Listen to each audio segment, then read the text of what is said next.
പാലകരെടുത്ത് ഇക്കാര്യം നിയമപാലകരെ ഇക്കാര്യം അറിയിക്കാതിരുന്നത്? ഇപ്പൊ മുഖ്യമന്ത്രി പറയുന്നത് ആരും പരാതിക്കാരില്ലാത്തത് കൊണ്ടാണ് നടപടി എടുക്കാതിരുന്നത് എന്നാണ്. പക്ഷേ പോക്സോ വകുപ്പ് പ്രകാരം പരാതിക്കാർ വേണ്ട ആവശ്യമില്ല, സുഖമോട്ടോ കേസെടുക്കാൻ.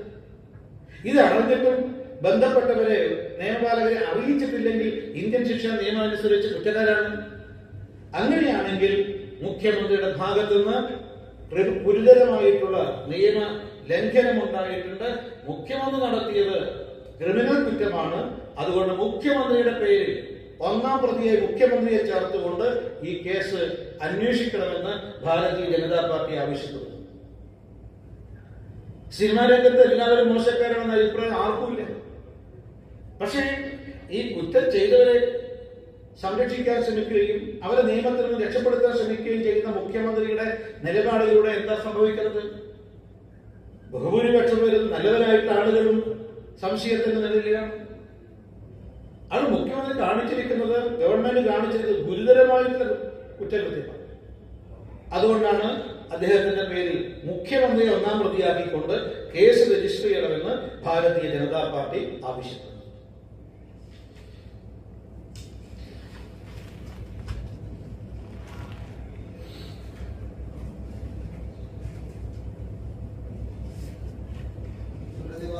വൈകുമ്പോൾ തന്നെ ദേശീയ ദുരന്തമായി പ്രഖ്യാപിക്കുമോ ഇല്ലയോ എന്നുള്ള കാര്യത്തിൽ തീരുമാനം കേന്ദ്ര സർക്കാരിന് തീരുമാനിക്കുന്നതാണ് സംസ്ഥാനം പറയുന്നത്. ഒരു നിർമ്മാണം കൊടുത്തിട്ടുമില്ല. അല്ല, ഇക്കാര്യത്തിൽ പ്രധാനമന്ത്രി നമ്മുടെ സംസ്ഥാനത്തിനും സംസ്ഥാന സർക്കാരിനും വ്യക്തമായ ഉറപ്പ് നൽകിയിട്ടുണ്ട്. ഇവിടെ സംബന്ധിച്ച് സമഗ്രമായ സമ്പൂർണമായ റിപ്പോർട്ട് കേന്ദ്ര സർക്കാർ സമർപ്പിക്കുന്ന പക്ഷം കേന്ദ്ര സർക്കാരിന്റെ ഭാഗത്തുനിന്ന് എല്ലാവിധ സഹായങ്ങളും ഈ ദുരിതബാധിതർക്കുണ്ടാവും, കേരളത്തിലുണ്ടാവും. അക്കാര്യം യാതൊരു സംശയമില്ല. പക്ഷെ ഇതേവരെ ഒരു ഈ സംഭവത്തെ സംബന്ധിച്ച സമഗ്രമായ സമ്പൂർണമായ റിപ്പോർട്ട് കേന്ദ്ര സർക്കാർ സമർപ്പിച്ചിട്ടുണ്ട്. പ്രധാനമന്ത്രിക്ക് നേരിട്ട് ബോധ്യപ്പെട്ട വിഷയമാണ് ഇക്കാര്യം. അപ്പോൾ കേന്ദ്രത്തിന്റെ ഭാഗത്ത് സഹായം പ്രതീക്ഷിക്കുന്നുണ്ട്.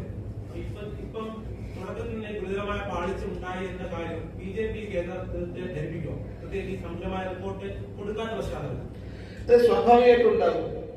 പക്ഷെ ഞങ്ങളെ സംബന്ധിച്ച് ഇതിന് ഒരു ഇതിപ്പം രാഷ്ട്രീയമായ പകപോക്കലോ അല്ലെങ്കിൽ രാഷ്ട്രീയമായിട്ടുള്ള ഒരു പകപോക്കലൊന്നും ഈ വിഷയത്തിലില്ല.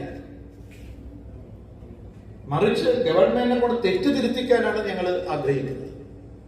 കാരണം ഈ തുടക്കത്തിൽ തന്നെ ഇങ്ങനെ പാളിപ്പോയാൽ ഇനി ഭാവിയിൽ എന്താ സംഭവിക്കാൻ പോകുന്നത് എന്ന അടിസ്ഥാനത്തിലെ മന്ത്രിസഭ ഈ ഉപസമിതി അവിടുന്ന് പൂർണ്ണമായിട്ടും മാറാൻ കാരണം എന്താ?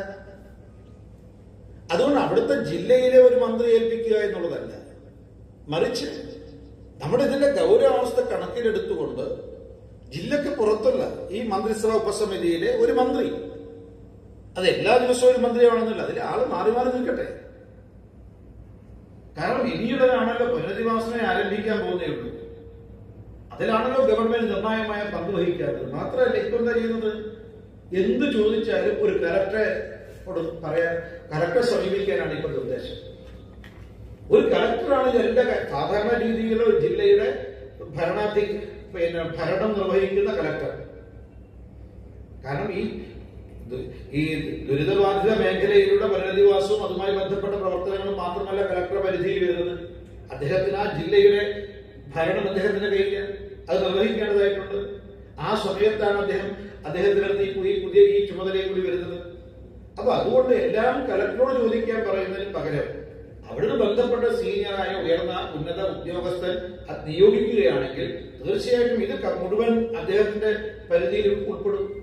ജനങ്ങൾക്ക് അദ്ദേഹം സമീപിക്കാൻ സാധിക്കും. ആ തരത്തിൽ ഒരു ക്രമീകരണവും ഗവൺമെന്റിന്റെ ഭാഗത്തുനിന്ന് ഇല്ല. ഇപ്പൊ ജനങ്ങൾക്ക് ചോദിക്കാൻ പറയുന്ന ആളില്ലാത്ത അവസ്ഥയാണ് വയനാടിനെ സംബന്ധിച്ചുള്ളത്.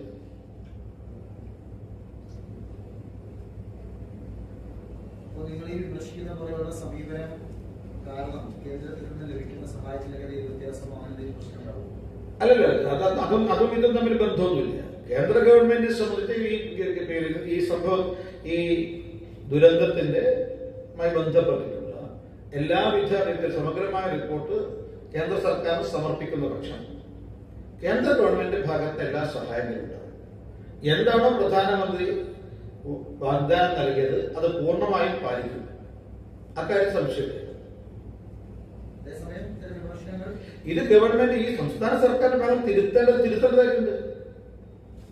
കാരണം നേരത്തെ ഞാൻ പറഞ്ഞല്ലോ, ഇത് നമ്മുടെ അനുഭവത്തിലുണ്ട്. ഞാൻ നേരത്തെ പറഞ്ഞല്ലോ, കവളപ്പാറയില് ഈ ദുരന്തം നടന്നിട്ട് 5 വർഷം കഴിഞ്ഞ് ഒരാൾക്ക് പോലും വീട് കൊടുത്തിട്ടില്ല. ആ പാവങ്ങൾ ഇപ്പോൾ ഷെഡിലാണ് താമസിക്കുന്നത്. ആ പാലം നോക്ക് 5 വർഷമായിട്ടും ഒരു പാലം നിർമ്മിക്കാൻ കഴിഞ്ഞിട്ടില്ല, പുനർനിർമ്മിക്കാൻ കഴിഞ്ഞിട്ടില്ല. ഇപ്പോഴും ഈ പാവങ്ങള്, ഈ പട്ടിണി പാവങ്ങള് ചങ്ങാടത്തിലാണ് യാത്ര ചെയ്യുന്നത്. അവർക്ക് ആശുപത്രിയിൽ പോകണമെങ്കിൽ, അവർക്ക് സർക്കാർ ഓഫീസുകളുമായി ബന്ധപ്പെടണമെന്നുണ്ടെങ്കിൽ, അവർ പുറം ലോകവുമായി ബന്ധപ്പെടുന്നുണ്ടെങ്കിൽ മറ്റ് യാതൊരു മാർഗവും ഇല്ല. എന്നിട്ടാണ് ഇവിടുത്തെ ഗവൺമെന്റ് ഇത്രയും മീൻപിടുന്നത്. എത്ര കോടികളാണ് ആ ദുരിതാശ്വാസ പ്രവർത്തനത്തിൽ ആ സമയത്ത് 2019 പ്രളയബാധിത കാലത്ത് ലഭിച്ചിട്ടുള്ളത്? ചെലവഴിക്കാൻ പണം ബാക്കിയാണ്. 245 കോടി രൂപ അന്ന് ലഭിച്ച പണം ചെലവഴിക്കാൻ ബാക്കിയാണ്, ഗവൺമെന്റ് കയ്യിലുണ്ട്. എന്നിട്ടാണ് ഈ ആദിവാസികൾക്ക്, പാവപ്പെട്ടവർക്ക് ഒരു വീട് നിർമ്മിച്ചു കൊടുക്കാറുള്ളത്. ഇതിനെക്കുറിച്ച് മുഖ്യമന്ത്രി മറുപടി നൽകണം. ഇതിനെക്കുറിച്ച് എന്തുകൊണ്ട് കൊടുത്തില്ല? എന്തുകൊണ്ട് പാലം നിർമ്മിച്ചില്ല?